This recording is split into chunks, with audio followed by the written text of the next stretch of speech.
I was watching one of Sunrunner's videos, and he found one of these 1788 bottles, and I thought that I should do a video on one of these. I've had this bottle for a long time, and I always wondered why they embossed 1788 all over the bottle. Maybe today we'll find out, on this episode of Antique Bottle Stories.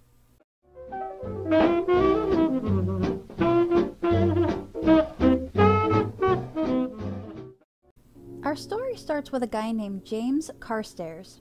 He was born in Philadelphia in 1790. He was married to Sarah, and they had some kids. I'm not sure how many, maybe 8, but at least 5 boys are here. We see here in 1850 he was a wholesale grocer, and he eventually got into the liquor business. His will actually had an inventory of everything at the store when he died, which is really cool to actually see the whole list. It lists all the liquors that he had. There's brandies, whiskeys, rums, wines, and champagnes, along with grocery items, lots of condiments, spices, teas, baking powders, flavoring extracts, coffees, olive oils, and chocolates. These are just 2 partial lists. The address of the store is listed here as 522 South Delaware Avenue. We can see it here in this 1861 directory as well. Delaware Avenue has some old factory buildings down this road. There is no number 522. I don't know if the building is still standing or not, or which one it would be, but if it was just a little grocery store, it's probably gone. Between taking the inventory of the store and everything that he owned in his house, and all the stocks and bonds that he owned, they estimated that his assets were worth over $62,000. By 1866, 3 out of the 5 boys have died. They died in their 20s and 30s. Only James Jr. and Thomas were still alive. And here's the 1866 directory that just shows them. Here in 1870, we see that James Jr. and a John McCall are in business together in the liquor business, but they're over on Walnut Street. Here in 1872, James is still running the grocery store at 522 Delaware, and here's James Jr. and John McCall and their liquor store at 126 Walnut. Their business is called Carstairs and McCall. Then we see the other brother Thomas has 2 business partners named Paulding and Bullis, and they are insurance agents. So we can already see that James Jr. will be the one that takes over their dad's business. And this one isn't necessary, but it just kind of sums up what we just said. In 1874, we get a glimpse into a mishap with their imported goods. There was a fire on board the ship called the Mediator. It lists some of the losses of the goods, and it mentions 20 barrels of whiskey for Carstairs and McCall. They imported many of their goods from Europe. The following year, in 1875, we see James, his son Thomas, and his daughter-in-law Mary, who was the widow of his other son David. They're all living under the same roof at 906 Pine, which is here. Later that same year, James dies. I think James had a very good relationship with Mary because in James's will, she was the first person he mentioned, and he left her $5,000. That same year in 1875, Carstairs and McCall advertised that they're selling wines and cigars. I love that they spelled cigars like that back then, and I wonder when we changed it to the spelling that we use now. Anyways, it says importers of wines, brandies, olive oils, gins, etc., and wholesale dealers in pure rye whiskeys. A few years later, Thomas died in 1879 at age 52, leaving James Jr. the last surviving son. By 1880, we see that James Jr. is married to Mary, and they have 4 sons and 5 daughters. There are 4 servants also living in the house. 1881, we see that they brought another partner on, and the company name is now changed to Carstairs, McCall and Company.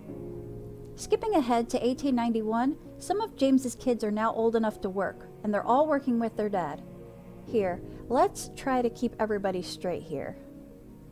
So here's James, and here's his sons, Charles, Daniel, and John Hasseltine. The youngest son, James, is still too young to work. The business is still called Carstairs, McCall and Company. In 1893, James Jr. died at the ripe old age of 59, and he outlived all his brothers. Sheesh. There was just a small little notice in the paper. The very next year, in 1894, his partner John McCall died at the age of 67. A tiny little notice in the paper for him too. The following year, we just see the three brothers, Charles, Daniel, and John, running the family business, which is at 522 Front Street, a different address, which is here, where the open garage is. In 1900, we see Charles drops out, and Daniel and John continue to run the business. And they also started a company called Carstairs Brothers. By the way, this is what Daniel looks like. And I don't have a picture of John. In the 1905 directory, the youngest brother James is now working, and he's a banker. So Daniel and John are still handling the family businesses. So let's just look at this again real quick. Are you keeping everybody straight? Now, here's Charles's passport in 1923. He's the one that just dropped out of the business. And I thought it was interesting because Charles says that he's taken 16 trips to Europe since 1902. So I'm guessing he's the one who went overseas and made all the deals. By 1910, there are a few things going on here. First, the two companies are consolidated into this new company named Stewart Distilling Company. Daniel and John are still running it, and we see a guy named Carroll here, and that's one of Charles's sons. We see the little brother James, the banker, and he and his buddy are doing their own business now as brokers. The status is the same when we skip ahead to 1919. The Stewart Distillery was actually in Highlandtown, Maryland. Now, a couple years later, in 1921, the company name changed again to D.H. and J.H. Carstairs. Same here in 1922, but then in 1923, it looks like the company is dissolved. I don't know this for sure, but it's just not listed here. This 1921 newspaper article says that the title to 14 lots, including the plant, machinery, and equipment of the Stewart Distilling Company, was transferred by Daniel and John Carstairs to Morris Shapiro and some others. In this 1923 directory, Daniel has become a banker like his little brother James. James apparently has a very successful business called Carstairs and Company. I don't know if Daniel is working at James's company or not. Now, if we skip ahead to January 1934, Daniel died at the age of 72. It says that he was a widely known yachtsman. It doesn't really say much, but a couple years earlier, a newspaper article says that Daniel had suffered a small stroke. Now, John died later that same year, and his obituary says that he was vice president and treasurer of the Stewart Distilling Company and that he had just recently retired due to the Prohibition. And this is where the Carstairs family ends with the business. I researched the next generation down to see if any of them were involved with liquors at all, but no.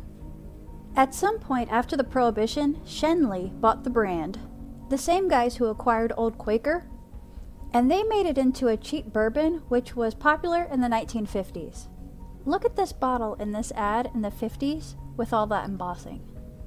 In the 1970s, the brand was sold again, and you can actually still buy Carstairs whiskey today.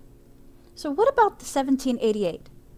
I found a few other examples online with the embossing, and this one's pretty cool. It still has the label. Well, I didn't find any information about that particular time frame. This source says that if you go back one more generation from the original James, his dad was named Thomas, who would have lived during this time, and his obituary says that he was a paymaster, nothing about selling any liquors. So I'm not sure why they claim that they originated in 1788. The business doesn't seem to actually start until the 1860s or 70s. Maybe they just wanted to claim that they were in business longer than they were, just as an advertising tactic? Maybe the date is important somehow, but we just don't know. Those records are lost. So my whiskey bottle has great embossing. It includes an embossing of someone's face, and I never saw information on who that's supposed to be. But if you look on the bottle, it says Thomas Carstairs on it. That's this dude. So that's interesting. My bottle has an Owens mark, and I'm guessing that 57 there is the date on this one. Anyways, that's it for today. We'll see you on the next one. Thanks for watching.